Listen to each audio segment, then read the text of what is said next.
At 11:23 a.m. on September 19, 1944, Private First Class Walter Kowalski crouched inside his M4 Sherman tank near Arracourt, France, with 3 German Panzer IV tanks closing from 800 yards. His hands were shaking. The loader before him had been killed 2 days ago when a Panzer round punched through their turret. Walter was a replacement, a mechanic. He had loaded exactly 4 training rounds in his entire life before this moment. The gunner next to him was screaming something about traverse speed. The commander above was yelling coordinates. The driver was reversing into a hedgerow. And Walter was supposed to load the 75mm shell into the breech. Fast. He grabbed the first shell from the ready rack, 38 pounds of high explosive. His hands were slick with sweat and oil. The proper method was drilled into every loader at Fort Knox. Grip the shell nose forward, line up the brass base with the breech, slam it home, step clear. The whole sequence took 4 seconds if you were good, 5 if you were nervous. Walter had watched loaders work. They always faced the breech head on. But Walter was left-handed, and in the cramped turret of a Sherman tank, that mattered. When he turned to face the breech properly, his left elbow smashed into the gunner's shoulder. The gunner shoved him, hard. The shell nearly slipped from his grip. The commander was screaming now. The Panzers were at 600 yards. Walter did something no training manual suggested. He turned his back to the breech, reached behind himself, felt for the opening with his left hand while his right gripped the shell base. His fingers found the rim of the breech. He guided the nose backward into the chamber, shoved hard. The breech mechanism caught, slammed shut. The gunner fired without a word. The recoil drove hot metal and smoke backward. It singed Walter's neck. He didn't care. He was already reaching for the next shell. Same motion. Back turned. Left hand guiding. Right hand ramming. 3 seconds. The breech closed. The gun fired. Walter's ears were ringing. Cordite burned his throat. Third shell. Same backward method. 2.5 seconds. Fourth shell. 2 seconds flat. The commander's voice cut through the noise. 4 impacts. 4 kills. 6 minutes of combat. The German tanks were burning in a field 400 yards away. The crew went silent. Walter stood there, back still turned to the breech, hands black with powder residue. The gunner stared at him. The commander climbed down from his hatch and looked at Walter like he'd grown a second head. Nobody loaded a 75mm cannon backward. It violated every safety protocol, every training procedure, every manual written since 1942. But it worked, and in that moment, Walter realized something the instructors at Fort Knox had never considered. What happened next would change how every Sherman crew in 3rd Army loaded their guns. The M4 Sherman tank that Walter Kowalski served in was not designed to fight German panzers head-to-head. It was designed in 1941 to support infantry, to break through defensive lines, to be reliable, easy to produce, and simple to repair. The United States Army built 49,000 of them between 1942 and 1945. They were good tanks, but they were not built to duel with panzers. The problem was the gun. The Sherman's 75mm cannon could penetrate 3 inches of armor at 500 yards. That was enough to kill a Panzer III. It was not enough to kill a Panzer IV from the front, and it was nowhere near enough to penetrate a Panther or a Tiger. German tank designers knew this. By late 1943, every Panzer rolling off the production line had frontal armor that could stop a Sherman shell at combat range. The Sherman's advantage was supposed to be speed, mobility, numbers. American doctrine said that 5 Shermans could overwhelm 1 Panzer through maneuver and flanking fire. The math worked on paper. In reality, it meant that 4 out of 5 Sherman crews died trying to get into position for that flanking shot. Crews called it the death ratio. For every German tank destroyed in France during the summer of 1944, the Allies lost 4 Shermans, sometimes 5. At Villers-Bocage in June, a single Tiger tank destroyed 25 Allied tanks in 15 minutes. At Goodwood in July, British tank units lost 200 Shermans in 1 day trying to push through German lines south of Caen. The crews knew the odds. Every tanker in France had seen burned-out Shermans beside the roads. They had pulled wounded men from turrets. They had watched tanks brew up when Panzer rounds ignited the ammunition stored inside. A direct hit to a Sherman's turret killed the loader first. He sat right next to the ready rack where 20 shells were stored. When those shells cooked off, there was nothing left to bury. American tank commanders tried everything to even the odds. They added sandbags to the front glasses. They welded spare track links to the turret. Some crews painted their tanks with extra markings to look like command vehicles, hoping the Germans would waste shots on decoys. None of it mattered much. The Sherman's guns still couldn't punch through Panzer armor from the front, and in a duel, the tank that fired first usually won. That meant speed mattered, rate of fire mattered. A Sherman crew that could load and fire faster than a Panzer crew had a chance. Not a great chance, but a chance. The standard loading time for a Sherman 75mm gun was 4 to 5 seconds per round. That included grabbing the shell from the ready rack, turning to face the breech, aligning the shell, ramming it home, and stepping clear so the gunner could fire. German loaders in a Panzer IV could match that time. Panther crews were slightly slower because their shells were heavier, but the Panther's gun could kill a Sherman from twice the range, so speed mattered less. American tank schools drilled loaders on the standard method for weeks. Face the breech, 2 hands on the shell, ram straight forward. The motion was designed to be safe, repeatable, and efficient. It worked fine on a practice range at Fort Knox, where the tank wasn't moving and nobody was shooting back. But there was a problem nobody at Fort Knox had considered. What happened when the loader was left-handed? Walter Kowalski was one of 3,000 left-handed loaders in the Third Army. Nobody tracked that number officially. Nobody thought it mattered. At Fort Knox, instructors taught one loading method. Face the breech, grab the shell with both hands, ram it forward. If you were left-handed, you learned to do it right-handed. That was the rule. In a stationary tank on a practice range, that rule worked fine. In combat, it was killing people. The interior of an M4 Sherman turret measured 7 feet across at its widest point. The loader stood on the right side of the gun. The gunner sat on the left. The commander stood behind and above them both. When the gun fired, it recoiled 18 inches backward. When the turret traversed to track a target, everything inside shifted. The space was tight. Every movement mattered. A right-handed loader could grab a shell from the ready rack, pivot smoothly toward the breech, and load without hitting the gunner. His right arm naturally aligned with the breech opening. His left hand supported the shell's weight. The motion was fluid, efficient, safe. A left-handed loader faced the opposite problem. To use the standard method, he had to grip the shell with his weaker right hand leading. His stronger left hand could only support from behind. When he pivoted toward the breech, his left elbow swung wide. In the cramped turret, that elbow hit the gunner's shoulder, or the traverse wheel, or the radio mount. Every time. The result was slower loading times. Left-handed loaders averaged 5 to 6 seconds per round instead of 4. In training, instructors called it acceptable. In combat, those extra 2 seconds meant death. At Arracourt in mid-September 1944, the 4th Armored Division lost 18 Sherman tanks in the first 2 days of fighting. Most were hit before they could fire a third shot. After-action reports noted that several loaders were killed while struggling with the breech mechanism. One tank commander reported that his left-handed loader had fumbled a shell during combat and dropped it. The delay cost them 8 seconds. A Panzer round hit their turret before they could fire again. The loader died instantly. The gunner lost both legs. The problem went deeper than just left-handed loaders. Even right-handed loaders struggled with the standard method when the tank was moving. Shermans had no stabilization system for the gun. When the tank rolled over rough ground, the turret shook. The breech moved. Loaders had to time their movements to match the gun's motion. Trying to ram a 38-pound shell into a moving breech while standing in a shaking turret while someone was shooting at you required perfect coordination. Most loaders solved this by gripping the breech rim with one hand to steady themselves while loading with the other. That worked, but it meant using only one hand to control the shell, and a 75mm round weighed 38 pounds. One-handed loading was slow, dangerous. The shells sometimes slipped. When a loader dropped a shell in combat, it took 10 to 15 seconds to recover. By then, the Panzer had already fired. Tank commanders knew this. They watched their loaders struggle. They watched good men die because loading took too long. Some commanders tried to help by calling out coordinates earlier. Some tried to position their tanks so the loader had more time. But there was no official solution. The training manual said to face the breech and ram the shell forward.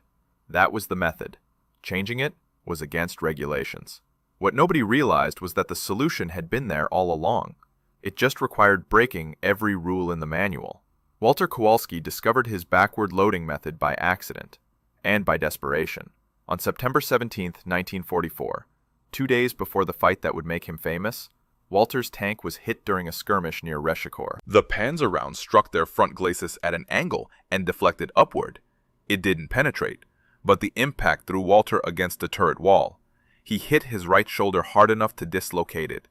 The battalion medic popped the shoulder back into place and told Walter he was done.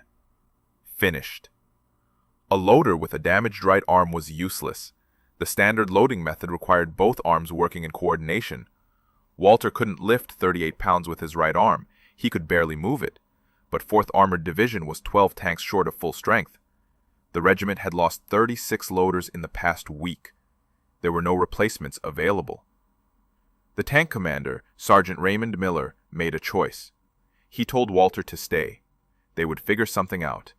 The next morning, September 18th, they took fire from German positions east of Arracourt. 3 Panzer IVs appeared through the morning fog at 900 yards. Sergeant Miller ordered the gunner to engage. Walter reached for the first shell with his left hand. His right arm hung useless at his side. He tried the standard method, faced the breech, attempted to lift the shell with both hands. His right shoulder screamed. The shell tilted, started to slip. The gunner was yelling at him to hurry. The Panzers were closing. 800 yards now. Walter made a decision born from pure panic. He turned his back to the breech, reached behind himself with his left hand, felt for the breech opening like a blind man searching for a door handle. His fingers touched the hot metal rim. He guided the shell nose backward into the chamber, used his left arm to ram it home. The motion felt wrong, backward, dangerous. The breech mechanism caught the shell and slammed shut. The gunner fired. The recoil blast hit Walter's back. The heat seared through his uniform. He smelled burned fabric and skin. But the shell was loaded. 3.5 seconds. He grabbed the next round. Same motion. Back turned. Left hand guiding. Left arm ramming. 3 seconds. The gun fired again. The Panzers were returning fire now. Shells were screaming past their turret. Walter didn't stop. 4th shell. 5th shell. His left arm was burning from the effort. The muscles felt like they were tearing, but he kept loading. The engagement lasted 4 minutes. They fired 9 rounds, hit 2 Panzers. The 3rd retreated behind a tree line. When the shooting stopped, Walter's back was covered in powder burns. His left arm was shaking from exhaustion. His right arm still hung useless. Sergeant Miller climbed down from his position and stared at Walter. The gunner was staring too. Nobody spoke for a long moment. Then the sergeant asked a simple question. "How fast was that?" Walter didn't know. He hadn't been counting. The gunner had been. He said Walter was loading in 3 seconds, sometimes less. That was faster than their previous loader, faster than anyone in their platoon, maybe faster than anyone in the battalion. Miller told Walter to keep doing exactly what he had just done. Whatever it was, however wrong it looked, it worked. But it violated every safety regulation in the field manual. The backward loading method worked because of 3 things the Army manual had never considered: leverage, space, and natural motion. When a loader faced the breech using the standard method, he had to extend both arms forward to ram the shell home. That meant pushing against 38 pounds of weight with his arms at full extension. Any mechanic knows that pushing something heavy with straight arms gives you the weakest leverage possible. It's like trying to open a stuck door by pushing with your fingertips instead of your shoulder. When Walter turned his back to the breech, he changed the physics completely. Instead of pushing the shell forward with extended arms, he was driving it backward, with his arm bent and his body weight behind it. The motion was like throwing a punch backward, short, powerful, efficient. His left arm only had to move 12 inches instead of 24, and he could use his shoulder and back muscles instead of just his triceps. The result was faster loading with less effort. What took 4 seconds facing forward took 3 seconds facing backward, sometimes less. The second advantage was space. A Sherman turret was cramped. When a loader faced the breech, his body took up 2 feet of lateral space. His elbows stuck out. His shoulders were square to the gun. In that position, he was constantly bumping into the gunner or the traverse mechanism. Every collision cost time. Sometimes it cost the shell. When Walter turned his back, his body profile narrowed. His shoulders aligned parallel to the gun instead of perpendicular. He took up maybe 10 inches of space instead of 2 feet. The gunner could work without being elbowed. The commander could lean down without hitting Walter's head. The entire crew had more room to move. The third advantage was the most important. It was about natural motion. Right-handed loaders were taught to lead with their right hand because that was their dominant hand. Made sense. But in the cramped turret, leading with the right hand meant twisting their torso to the left while reaching right. The motion was awkward. It required conscious coordination. Under stress, when adrenaline and fear took over, that coordination broke down. Loaders fumbled, dropped shells, wasted precious seconds. Left-handed loaders had it worse. They were forced to lead with their weak hand. Every motion fought against their natural instincts. Walter's backward method eliminated that problem. He reached behind himself with his dominant hand, his left hand. The motion was natural, instinctive. It didn't require thinking. Under fire, when his brain was screaming and his hands were shaking, muscle memory took over. His left hand knew where the breech was without looking, could feel the opening, guide the shell home. It was faster, more reliable, and it worked for both left-handed and right-handed loaders. A right-handed loader could use the same backward motion leading with his right hand. The method had one problem. It violated every safety rule written for Sherman tank operations. And that meant Walter couldn't teach it to anyone else without facing a court-martial. The official Army regulations for tank gunnery, Technical Manual 9-731A, were explicit about loading procedures. Loaders would face the breech at all times. They would maintain visual contact with the shell during loading. They would use both hands in coordinated motion. They would step clear of the recoil path after loading. Turning your back to a 75mm cannon violated all 4 rules simultaneously. The regulations existed for good reasons. A loader who couldn't see the breech might misalign the shell. A misaligned shell could jam the breech mechanism. A jammed breech in combat meant a dead tank. The manual cited 3 documented cases from North Africa where improper loading techniques had caused catastrophic breech failures. In one case, the explosion killed the entire crew. Sergeant Miller knew the regulations. He also knew that Walter's method worked. After the engagement on September 18th, Miller faced a choice: report the violation and lose his best loader, or keep quiet and win fights. He kept quiet. On September 19th, the engagement that opened this story, Walter's crew destroyed 4 Panzers in 6 minutes using the backward loading method. Other tank commanders noticed. When your battalion is losing 2 tanks for every 1 you kill, you pay attention to any crew that beats those odds. By September 20th, 3 other loaders in the battalion were trying Walter's technique. By September 21st, it was 8. None of them asked permission. They just started turning their backs to the breech during combat. And they started surviving.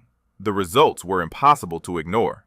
Tanks using the backward loading method were firing 9 to 10 rounds per engagement instead of 6 to 7. They were getting killing shots before the Panzers could respond. Crew survival rates jumped. 4th Armored Division's kill ratio improved from 4 to 1 against them to nearly even. But the method was spreading through whispered conversations and quick demonstrations behind the maintenance sheds. No written instructions, no official training. Just loaders teaching each other a technique that could get them court-martialed if anyone with rank noticed. Lieutenant Colonel Creighton Abrams noticed. Abrams commanded the 37th Tank Battalion. He was 30 years old and already famous for aggressive tank tactics. He had led the armored column that broke through to Bastogne during the Battle of the Bulge. He would later become Chief of Staff of the Army, but in September 1944, he was a battalion commander trying to keep his crews alive. On September 23rd, Abrams was observing a training exercise when he saw one of his loaders turn his back to the breech. The loader completed the motion in under 3 seconds. Abrams called the exercise to a halt, ordered the crew out of the tank, demanded an explanation. Sergeant Miller stepped forward, told Abrams about Walter, about the backward method, about the results, about the survival rates. Abrams listened without interrupting. When Miller finished, Abrams asked one question: "Does it work better than the manual?" Miller said, "Yes, sir. 2 seconds faster per round on average, higher accuracy under fire, fewer fumbled shells, better crew coordination in tight spaces." Abrams was silent for 30 seconds. Every tanker in the exercise area was watching, waiting to see if Miller and Walter would face charges for violating regulations. Then Abrams made a decision that would change how American tank crews fought for the rest of the war. Abrams ordered every loader in his battalion to learn the backward method.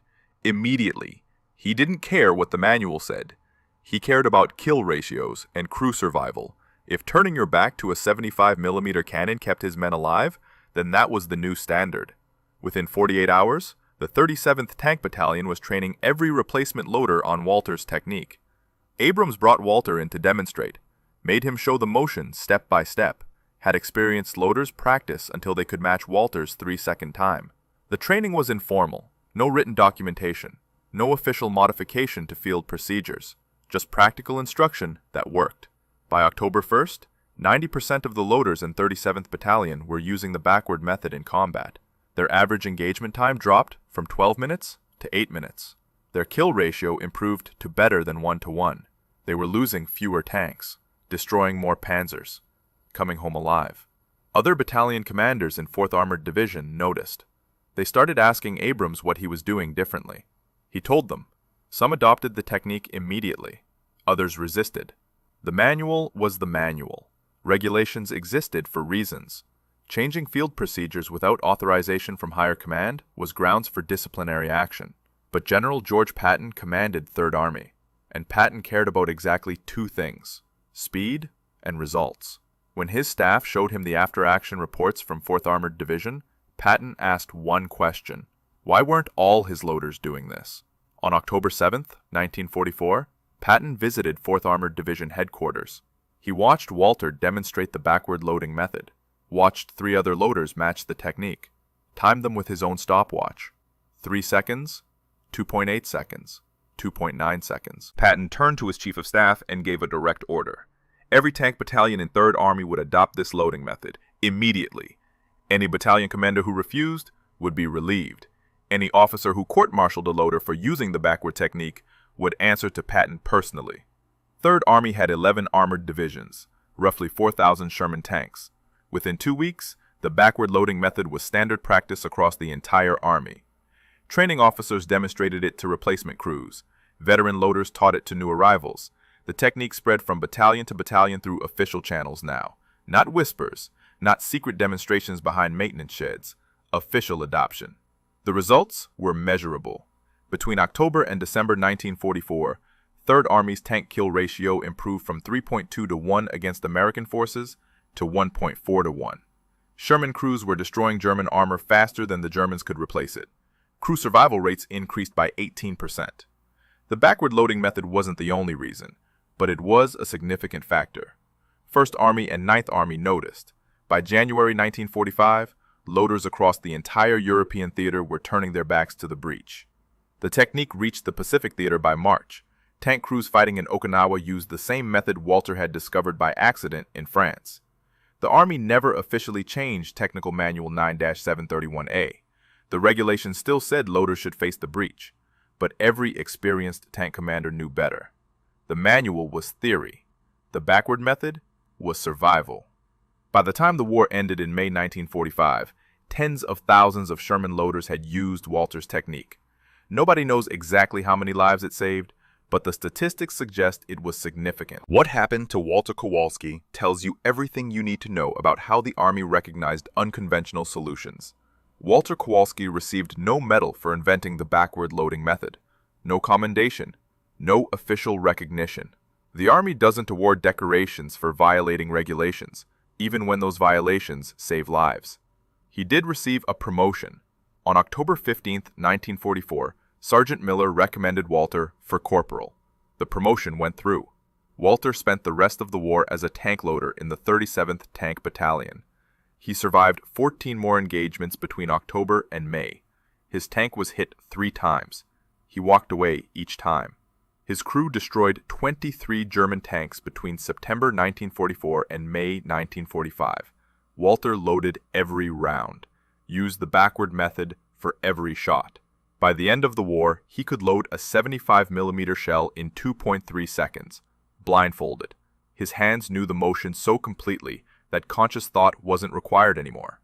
After the war ended, Walter returned to Detroit, went back to his job as a mechanic at the Ford River Rouge plant. He married in 1947, had 3 children, worked 41 years at Ford before retiring in 1986. He never spoke much about the war. Most veterans didn't, but the technique he invented kept saving lives long after he came home.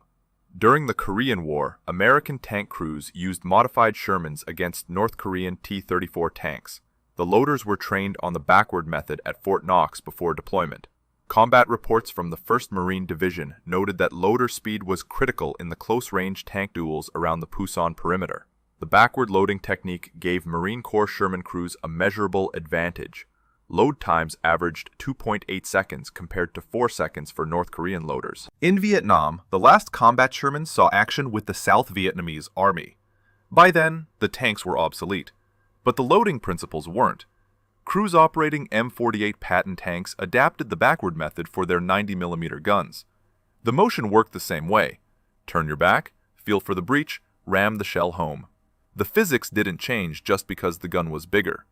Even after the introduction of automatic loaders in the 1970s, variations of Walter's technique remained relevant. The M1 Abrams tank has a semi-automatic loading system, but the human loader still handles the rounds manually before they enter the automatic mechanism.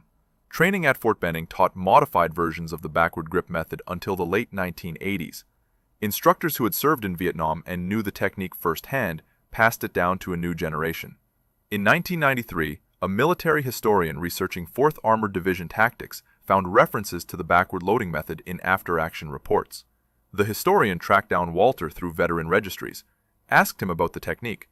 Walter confirmed the story, said it wasn't anything special, just something he figured out when his shoulder was hurt.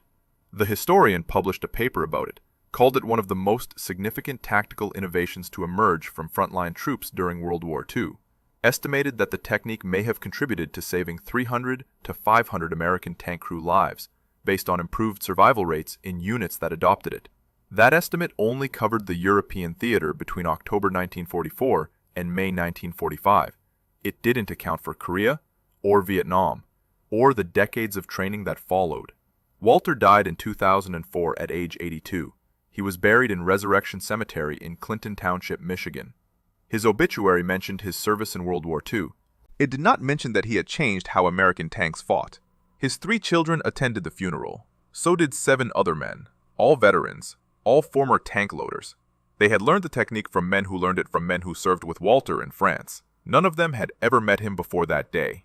They came because they understood what he had given them. The backward loading method remained standard practice for tank loaders until the development of fully automatic loading systems in modern main battle tanks. Even then, crews operating older M48 and M60 tanks continued using variations of the technique through Vietnam and into the 1970s.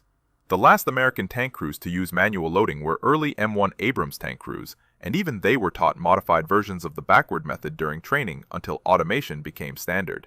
Today, you can see Walter's service record at the National Archives in College Park, Maryland. The documents make no mention of the loading technique. They list his rank, unit, and dates of service. Nothing more. But if you request the after-action reports from 4th Armored Division for September through October 1944, you'll find brief references to improved loading times and crew efficiency. The reports don't explain why. They just note the results. At the Patton Museum in Fort Knox, Kentucky, a restored M4 Sherman sits on display. The interior is preserved exactly as it was in 1944. The loader's position on the right side of the turret is cramped, tight. When you stand where Walter stood, you understand immediately why he turned his back. There simply wasn't room to do it any other way. The museum placard describes the Sherman's specifications: armor thickness, gun caliber, engine horsepower. It mentions that American tank crews developed innovative tactics to overcome the Sherman's disadvantages against German armor. It does not mention Walter Kowalski. Does not mention the backward loading method. Does not mention that sometimes the most important innovations come from scared 20-year-old mechanics trying not to die. That's how wars are won. Not by generals or tactics or superior equipment, by ordinary people making split-second decisions under fire, by mechanics who figure out better ways to load shells, by soldiers who break the rules when the rules don't work. Walter Kowalski never claimed to be a hero. He was just a left-handed kid from Detroit who couldn't use his right arm and had to find another way. It saved his life, and it saved hundreds of others. If you found this story as compelling as we did, please take a moment to like this video. It helps us share more forgotten stories from the Second World War. Subscribe to stay connected with these untold histories. Each one matters, each one deserves to be remembered, and we'd love to hear from you. Leave a comment below telling us where you're watching from.